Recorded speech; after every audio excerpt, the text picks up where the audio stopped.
大家好，我係 David。大浪灣係一個香港最靚嘅沙灘，佢係由4個海灣組成嘅，包括係西灣、鹹田灣、大灣同埋東灣。4個嘅海灣都非常之靚，水清沙幼，各有特色。所以西貢大浪灣亦都被譽為香港嘅馬爾代夫，好多人都會稱呢一度為香港嘅後花園。嗰一度有幾靚呢？不如就等我帶大家行一次啦。咁前往嘅方法呢，我就會喺彩虹村嘅 C2 出口轉右，穿過呢一條隧道，出返路面行前幾步呢，就可以有巴士去到西貢嘅。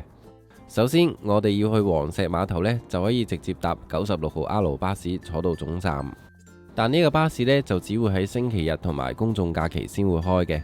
由於今日唔係假期，所以我就坐92號巴士啦。去到西貢市中心，再轉搭94號巴士，坐到總站一樣可以去到黃石碼頭。我哋要去大浪灣呢，其實有好多種方法嘅，例如係坐村巴去西灣亭，再行個零鐘左右，都可以到達大浪灣。喺之前嘅四疊潭影片入邊都有介紹過嘅。咁第二種方法呢，我哋可以搭94或者96 R 巴士呢，坐到去北潭坳，落車之後行個半鐘左右，一樣可以去到大浪灣。而今日呢，就會帶大家行一條最快捷、最輕易嘅方法去到大浪灣。我就會喺赤徑出發，行唔使1個鐘都可以去到大浪灣。我哋喺總站黃石碼頭落車，咁呢一度呢，就會有船可以坐到去赤徑。好，等我哋睇下呢一個船期表先。彩色呢一部分呢，就係假期嘅船期，左邊呢一塊呢，就係來往塔門同埋黃石碼頭嘅船期表。嗱，右邊呢塊呢，就最清晰啦。可以睇到平日每日呢有2班船來往嘅。喺黃石碼頭呢，最早嗰班船就係早上嘅10點搭7啦。咁所以大家呢，一定係要準時10點搭7嚟到呢一度。咁如果唔係呢，就要等下一班嘅4點55分啦。咁如果早咗到又未有船嘅話呢，就可以搭呢一啲私人嘅艇仔，價錢呢就係150蚊一個地方，最好有10個人以上一齊夾份呢就好抵坐嘅。如果湊唔夠人嘅話呢，最好就係搭街渡啦。咁街道嘅收費呢，就係每位9個半。去大浪灣嘅朋友呢，多數都會喺度露埋營睇埋日出嘅。咁所以4點55分嗰班船呢，係比較多人嘅。我都建議大家帶埋帳篷同埋糧食嚟呢度露營過夜。咁一嚟亦都唔需要趕4點40分嗰班尾班船離開。二嚟呢，大浪灣睇日出係非常之靚，同埋嗰度嘅環境係我覺得全香港最靚最舒服嘅露營地方。一日嘅時間又點足夠我哋探索同埋感受嗰度嘅環境呢？好啦，10分鐘嘅船程，我哋就到達咗赤徑嘅碼頭啦。記得我哋赤徑開出嘅尾班船係4點40分，又或者5點05分去到馬料水碼頭。喺赤徑落船之後，我哋就喺呢一度起步，開始行入去大浪灣啦。咁嚟到西貢呢，空氣都特別清新宜人。我哋去到涼亭位嘅位置，轉右行，成程嘅山路呢都冇乜分叉口嘅。大部分都係沿路直行就到噶啦，所以大家都唔需要覺得好複雜、好難行。咁成個去大浪灣嘅路程呢，都唔算遙遠嘅。咁喺地圖上所見呢，我哋需要行1個鐘嘅。咁其實當日我用正常步速行呢，45分鐘到都可以到達嘅。而且成個嘅路程呢，都唔會太過艱辛，比較輕易可以到達。所以我覺得呢一條路呢，應該係最適合行入去大浪灣嘅路啦。沿路都係俾樹木包圍住，幾清涼舒服。我哋去到小橋嘅位置，轉左行，開始需要走入山林。我哋去大浪灣呢，始終都要越過一個小山丘啦，咁所以都要花一啲氣力呢上山嘅。嗱，嚟到呢個分叉口呢，都係轉左行嘅。咁之後嘅一大段距離呢，都係沿路行嘅。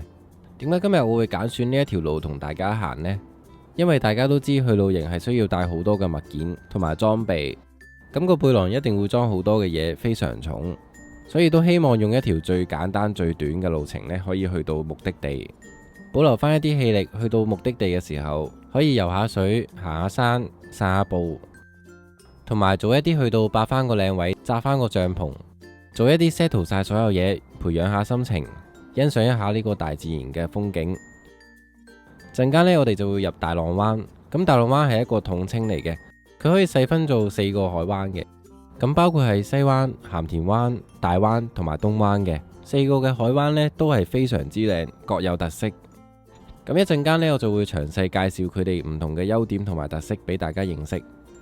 咁西灣呢，喺之前嘅四疊潭影片入邊呢，我都詳細介紹過啦。咁今日呢，就唔會去西灣嘅。咁有興趣睇翻西灣嘅風景呢，可以瀏覽翻我之前拍嘅四疊潭影片。一陣目的地嘅第一站呢，我哋先會去到鹹田灣嘅，接住落去呢，就係大灣同埋東灣嘅。呢四個嘅海灣呢，雄偉壯闊，任何一個去到嘅人呢，都會感到嘆為觀止，因為嗰度嘅環境水清沙幼，未受污染，雪白一片，四面環山，而且仲有洶湧澎湃嘅海浪，簡直就係大自然嘅藝術品。置身於現場呢，真係好舒服，好舒服，好能夠釋放心靈，感受大自然嘅靈氣。大家都估唔到呢，香港會有一個咁靚嘅海灣，難怪呢一個地方呢都會被稱為香港嘅馬爾代夫。但係當然去一個咁靚嘅地方呢，就梗係要下一啲苦功噶啦，所以我哋需要翻山越嶺先可以去得到。話咁快，我哋又上到去呢一條路最高嘅地方啦。打後嘅路呢，就會一路落山，比較輕鬆一啲。我哋距離鹹田灣呢，仲爭1750米，有一個涼亭就可以俾我哋稍作休息啦。我哋休息完，繼續向前行，一路落山，行埋餘下嘅路。其實去大浪灣呢，最辛苦都係前半橛嗰一段路。我哋已經過咗最辛苦嗰段路之後呢，就係一路落山，都係一啲平路，都係一啲好舒服、好易行嘅路。雖然我哋係要花半個鐘苦工上到山頂，然後再緩緩落山。但係呢一段路程呢，我覺得係非常之值得嘅。陣間睇埋落去，大家就會非常驚嘆，會覺得咁短嘅路程可以換咁靚嘅風景，絕對值得行。鹹田灣有一個咁靚嘅環境，冇污染嘅環境。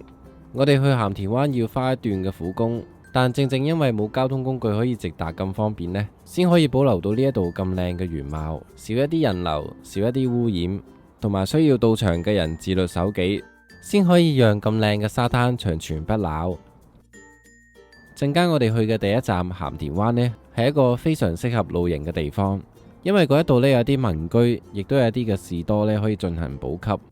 咁最重要係民居嗰度係會有水源提供俾我哋嘅，因為去到露營，好多人都想體驗一下大自然嘅生活，咁所以好多人都會選擇喺戶外煮食嘅。而水源呢，就係一個唔可以缺少嘅資源，用嚟沖涼啦、清潔啦同埋煮食嘅。所以鹹田灣絕對係一個露營嘅絕佳地方。我哋終於到達大浪村，咁呢一度呢，其實係有居民喺度居住嘅，所以我哋都要盡量安靜，唔好打擾人哋嘅生活。到咗最後一個嘅分叉口啦，路牌寫住鹹田灣呢係指向右嘅，而左邊嗰條呢就係去大灣嘅。咁我哋首先就去咗鹹田灣先啦。提醒一下大家，去鹹田灣呢最好呢就帶充足嘅食糧。雖然呢一度有民居士多可以補給，但係收費一啲都唔平，一罐可樂都要15蚊，一碟嘅炒飯都要比市區貴2-3倍。如果想慳啲錢呢，最好就帶充足嘅食糧。穿過民居嘅地方，我哋已經相當接近鹹田灣。路牌寫住我哋仲有500米嘅路程，隔籬有一個介紹鹹田灣嘅導賞牌。到咗最後嘅一段500米嘅路程，將近目的地，心情係咪非常興奮呢？喺踏入秋季，又係一個行山同埋露營嘅熱門季節，鹹田灣絕對係一個非常熱門嘅一個露營地方。之前我就曾經跟個朋友嚟過一次露營，最識嚟呢一度嘆嘅人呢，大部分都係一啲外籍人士。喺旺季嘅假期時間呢，呢一度佈滿嘅帳篷係非常之多，五顏六色，都係一個熱門嘅景點之一。去到夜晚嘅時候呢，亦都會見到一啲外籍人士呢會喺度點營火，一班人會圍繞住一個火堆跳舞、傾偈、飲酒，氣氛係非常之好。所以踏入秋季，大家不妨約一班朋友一齊出嚟呢一度露營，一齊享受一下戶外大自然嘅環境。終於到咗最後一條村鹹田圍，左邊呢一條小路呢，就係一陣間我哋會通去大灣嘅一條小路。千辛萬苦行咗唔夠1個鐘頭，我哋終於到達鹹田灣啦。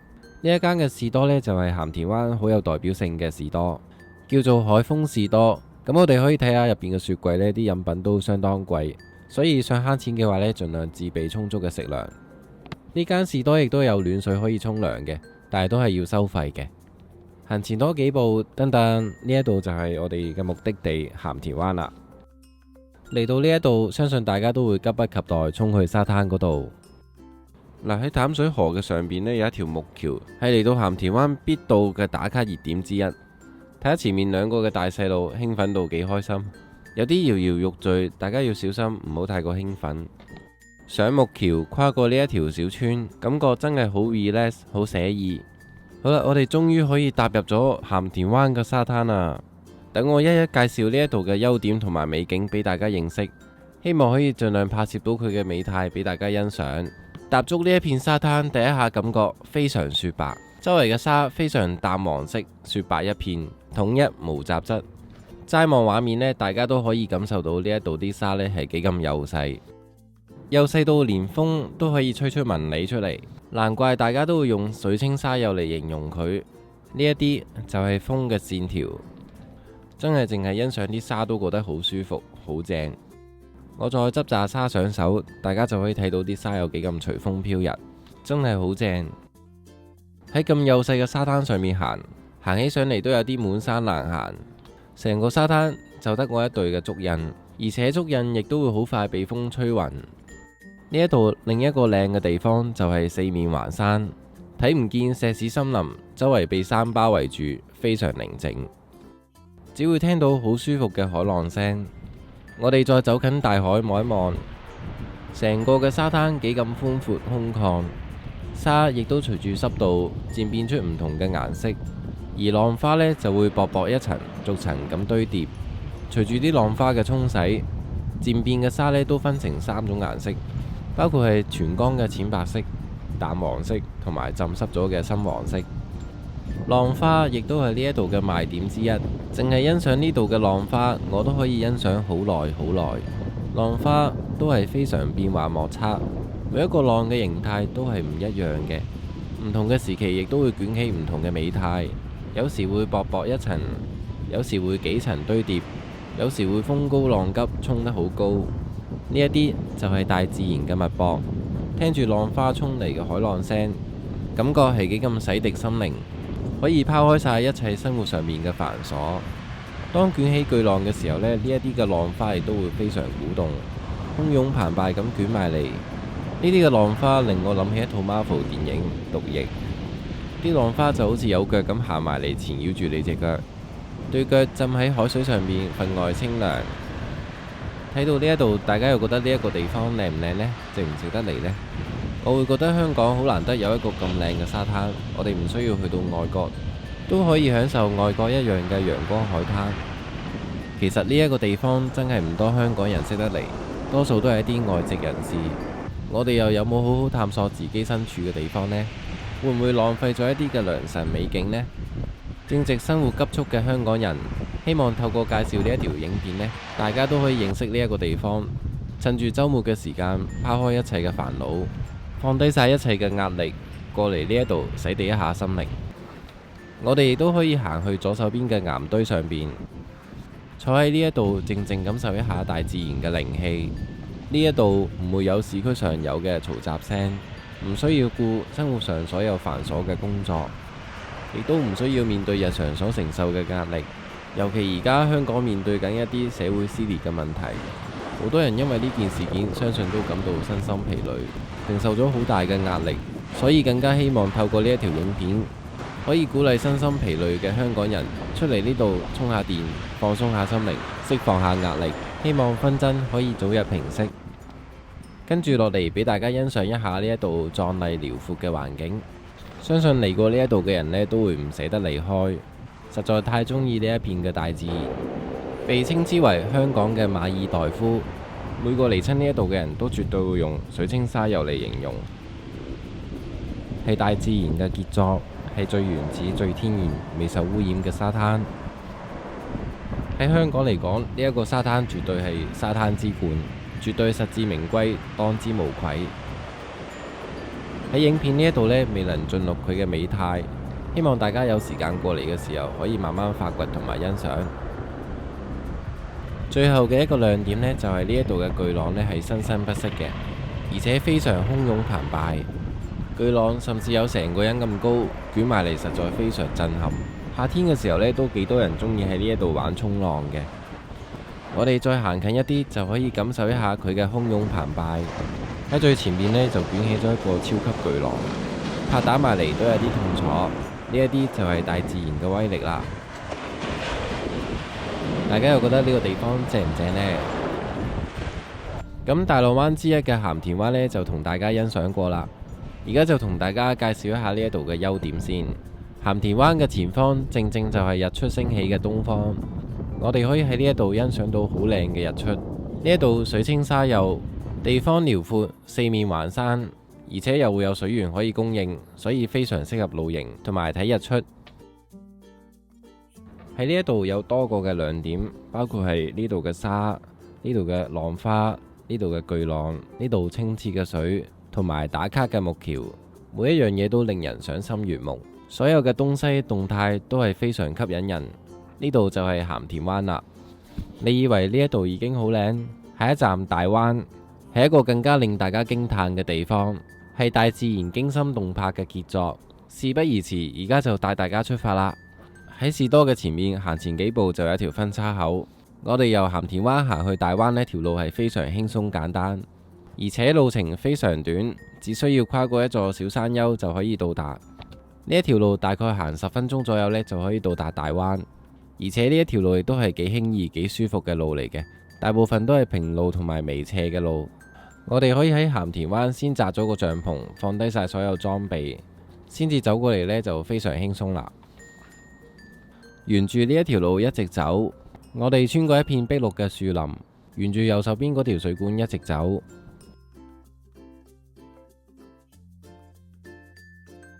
走到離水管嘅位置呢，地下就開始見到一啲沙啦。一路挨住右邊行，呢一啲沙呢，其實就係嚟自大灣嘅，所以跟住啲沙行就可以引導我哋去到大灣。喺呢一片平地上邊，我哋可以望到岩蛇尖，海拔468米。係西貢東最出名嘅山峰，行山人士甚至會將佢連結埋4個灣，一齊統稱做一尖四灣。沿住沙路直走，話咁快，我哋終於到達咗大灣啦。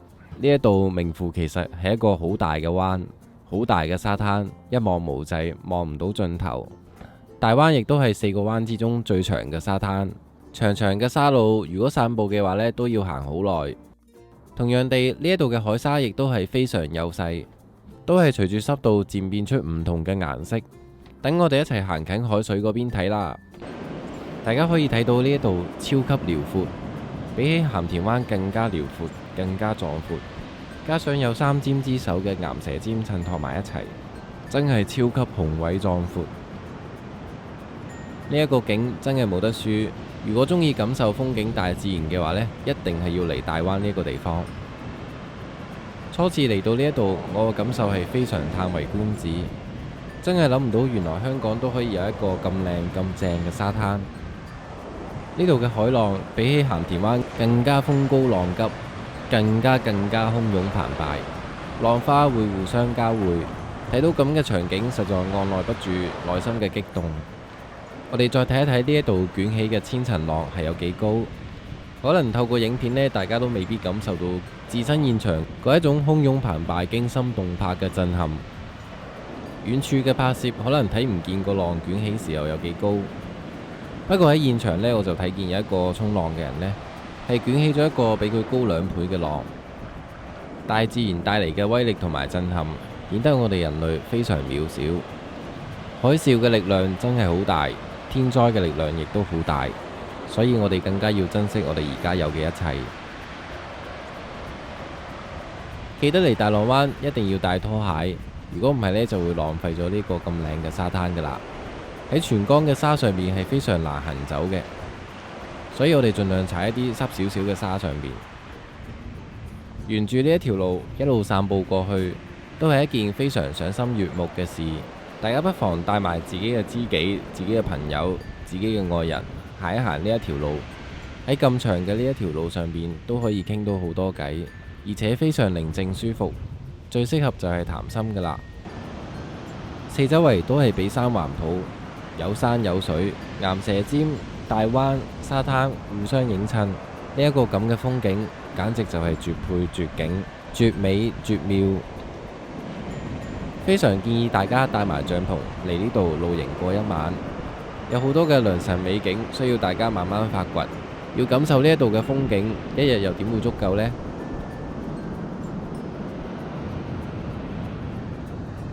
行咗咁耐都仲未係行完呢一條路，就好似長長嘅人生路一樣，行極都未到盡頭。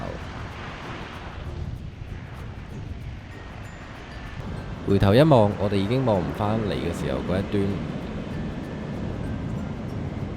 大灣呢度呢，相對比較少人嚟呢度露營，一嚟呢度冇水源啦，二嚟都冇士多可以補給買酒飲，所以未必係一個理想嘅露營地方。但係風景呢，絕對比鹹田灣優勝，而且相距鹹田灣都係一條好短嘅路程，所以好多人都會選擇喺鹹田灣紮營，之後行過嚟呢一度感受風景。同埋正正因為呢一條路太長太大啦，喺呢一度紮營就缺少咗密集嘅氣氛同埋交流嘅機會。終於走到嚟沙灘另一端嘅盡頭啦。呢度嘅浪花比起鹹田灣更加頻密。如果一場嚟到鹹田灣呢，真係不妨嚟埋呢一個大灣。所有嘅山水海浪都係鹹田灣嘅進化版，真係超級值得一嚟。我覺得人生之中一定係要嚟一次大浪灣。應該話作為香港人唔可以唔知有呢個地方嘅存在。自己身處嘅地方應該認識一下自己身處嘅地方。等到親朋戚友有朋自遠方嚟嘅時候，都可以一盡地主之誼，都可以做佢哋嘅導遊，介紹俾佢哋認識。大灣就帶大家遊覽過一次啦，唔知大家覺得正唔正呢？都係嗰句，希望大家可以親身去到現場感受一下，先知道嗰度有幾咁澎湃。我自己對4個灣嘅評價呢，大灣係最高嘅。從高空上面望到成個嘅大灣係非常遼闊，所有嘅山、海水、海浪都非常有氣勢。大自然幾咁優美，好難可以用說話嚟形容，都係等大家親身嚟到了解，先會體會更深。大灣去到目前呢，就已經介紹完啦，咁仲有最後一個灣，而家就帶大家出發啦。喺大灣嘅左手邊，其實有條小路可以通往東灣嘅。最後嘅一個東灣呢，條路係非常複雜難行嘅，會遇上好多嘅碎石，亦都要穿過好多嘅叢林。如果唔係行慣山嘅人士呢，都唔建議大家去啦。但係一場嚟到，當然就要帶大家入去參觀一下啦。咁其實由大灣去到東灣嗰段距離呢，都唔算太長嘅，但係都需要翻越一個比較大嘅山頭，所以我哋都需要上山。去到山嘅上邊呢，睇到呢一個景致呢，都係非常靚，非常舒泰。從呢個角度望出去，隱約都可以望到東灣嘅蹤影。我哋又一路走近，一路影周圍嘅風景俾大家睇。行呢一啲雪白嘅路段呢，真係要小心啊，因為係非常多碎石，係真係好容易跣落去嘅。咁喺拍攝嗰一日呢，都見到有好多着紅衫嘅人周圍行嚟行去。呢一班人其實係民安隊嚟嘅。咁因為嗰一日呢，咁啱有人喺呢一度附近失蹤呢，咁所以佢哋就要進行一啲搜救嘅活動啦。所以行山呢，最好有朋友一齊陪伴啦。行一啲危險嘅路段，亦都要分外小心。最緊要係帶充足嘅食水同埋糧食，記得漁護署整嘅路標位置，以防萬一，最好就揾埋熟悉嗰條路嘅朋友一齊行。行呢一條山路呢，我哋需要穿過一啲叢林嘅，咁記得我哋最好呢就着長袖衫褲啦，咁防止俾一啲植物界親。成個嘅沙灘就喺我哋眼前冇幾遠嘅位置。呢一個嘅東灣呢，其實比起4個灣之中呢，係最細嘅一個灣。當大家睇完鹹田灣或者大灣之後呢，相對上東灣嘅景致呢就有啲失色啦。雖然論風景同埋美觀度呢都唔及之前嗰3個灣，而且行入去係相當棘手難行。但係呢一樣嘢呢，可能正正就係佢嘅優點啦。喺露營嘅旺季，如果要選擇嘅話呢，好少人會揀東灣嘅。正因為咁呢，嗰度嘅環境呢，就相對於3個灣嚟講係相當寧靜嘅。有一啲嚮往寧靜、想遠離煩囂嘅人呢，就會選擇去東灣啦。好啦，最後落埋山，東灣就喺我哋嘅正前方啦。嗱，落山呢，就比上山呢要更加小心留神嘅，因為一失足呢，好容易就會跣咗落去噶啦。一步步行落去，我哋嘅東灣已經見到啦。行呢一啲路呢，真係唔適宜孭好多嘅重嘢，帶嘅嘢盡量要輕便，避免咗一啲背囊呢會俾一啲樹枝勾住。呢一條路呢都比較難睇得清楚嘅，有啲人就會喺呢一度紮咗一啲色帶嘅。咁我哋可以留意一啲色帶嘅提示。由大灣去到東灣呢，大概都要行20至30分鐘左右。最緊要係唔好急，小心咁行就安全噶啦。咁當我哋走到最底嘅時候呢，嗰度會有一條小溪嘅，大家不妨要認住呢一個小溪上面有嚿石頭流水落嚟嘅位置，因為我哋走嘅時候都要沿住呢一條小溪一路行，行到去呢一嚿石頭嘅位置，左手邊先有路出返去。好，最後我哋跟住小溪嘅水流一直走，就可以直接去到東灣噶啦。喺河流上邊呢，亦都會生咗啲嘅青苔啦。大家涉水嘅時候一定要小心跣腳，唔好太過興奮，一支箭就飆埋去，好容易唔留神就會跣低噶啦。好啦，我哋終於到達咗最後一個嘅海灣啦，東灣。我哋涉水越過呢一個淡水湖，其實呢一個東灣呢，風景並唔差，同之前3個海灣一樣，水清沙幼，只係可惜比較上邊相對上就有啲失色啦。而且行過嚟嘅路程亦都係非常崎嶇難行，導致到咁靚嘅沙灘俾人冷落忽略咗。喺呢度有啲戥佢可惜。如果佢出現嘅地方並唔係喺西貢嘅話呢，一定係非常大受歡迎嘅。嚟到嘅時候我就諗起咗一句周瑜嘅說話啦：既生瑜，何生亮。周瑜係一個好叻嘅人，但係喺同一個時期上面出現咗一個諸葛亮，令到佢黯然失色，將將都敗，並唔係因為佢才智唔夠高，而係有人比佢更加高。今日3個灣就介紹晒啦，最後就俾大家靜靜欣賞東灣嘅美態。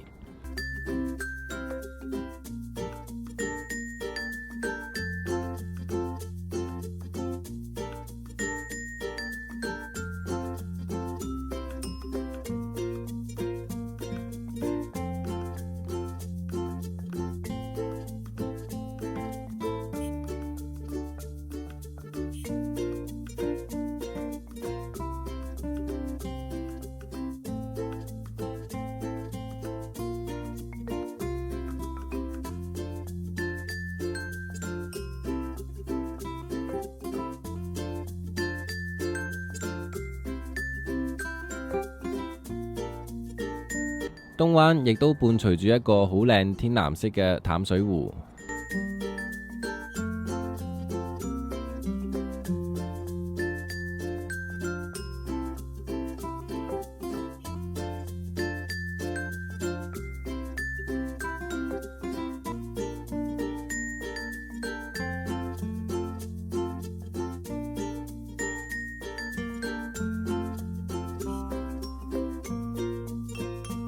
喺東灣嘅後邊呢，其實係一個草地嘅平地呢，俾大家喺度紮營嘅。最後補充翻呢，我哋走嘅時候呢，去到赤徑碼頭，如果嘅船未到或者係尾班船已經過咗嘅話呢，我哋都可以 call 一啲嘅快艇呢嚟到接載我哋嘅。最後多謝大家收睇，如果中意呢一條片嘅話呢，可以俾個 like 我，同埋訂閱我嘅 channel。